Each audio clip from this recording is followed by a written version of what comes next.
Hello, today I'll be talking about the story of Anne Boleyn and her life. Even though she was only queen for 3 years, she was able to intrigue the public very much, and her beheading is very, very interesting, and we don't know if she was innocent or even really actually guilty for her crimes. So I'll be discussing her life before queen, as queen, and then her death. She was said to be born between 1500 and 1507, according to Laura Eakins, the creator of TudorHistory.com, and she was said to be born in Norfolk, England. As a child, she was sent to France to become a part of the French court by her father, Thomas Boleyn, and soon became lady-in-waiting for Mary, King Henry's sister.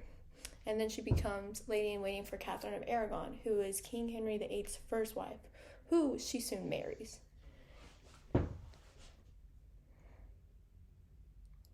The historic royal palace states that Henry soon becomes interested in Anne, but she refuses to become his mistress and will state that she will not have a relationship with him until he is not with Catherine anymore.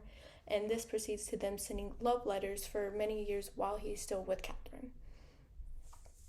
Her life as queen, Britannica states that Anne and the king were married secretly on January 25th, 1533. The union was made public on Easter of that year, and then the marriage to Catherine was annulled on May 23rd of that year. Anne gave birth to their first child, Elizabeth, in 1533. And the important thing about Henry is that he really wanted a son. He wanted to make sure that his reign would be solidified, and to do that, he needed to have a son. And his first wife, Catherine, was not able to do that, so that's why he was married Anne, and who gave them Elizabeth. But he still wasn't happy because he needed a son. Catherine couldn't give him a son is why he remarried in the first place. And Britannica states that Anne was known to be arrogant and was unpopular with the royal court.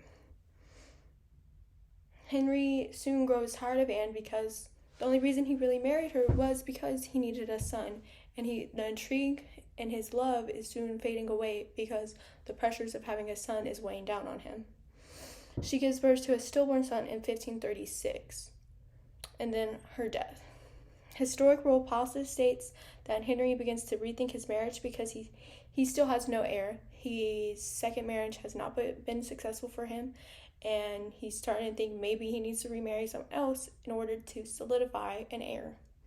Eakins writes that Anne's enemies at court plot against her, and Henry becomes interested in Jane Seymour. Jane Seymour is Anne Boleyn's head lady-in-waiting and is said to be Anne's cousin.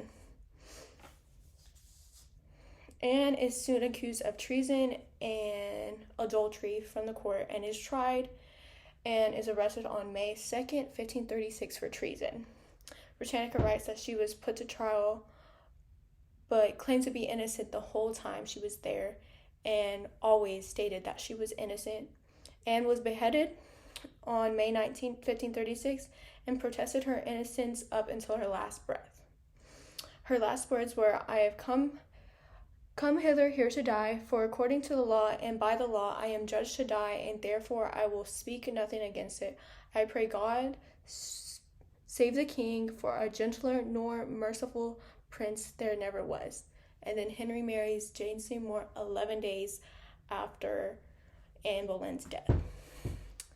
I think that even though Anne only had 3 years of reign, she was able to intrigue the public, and her story is very mysterious as she only had 3 years and she was died, and she portrayed her innocence all throughout her life.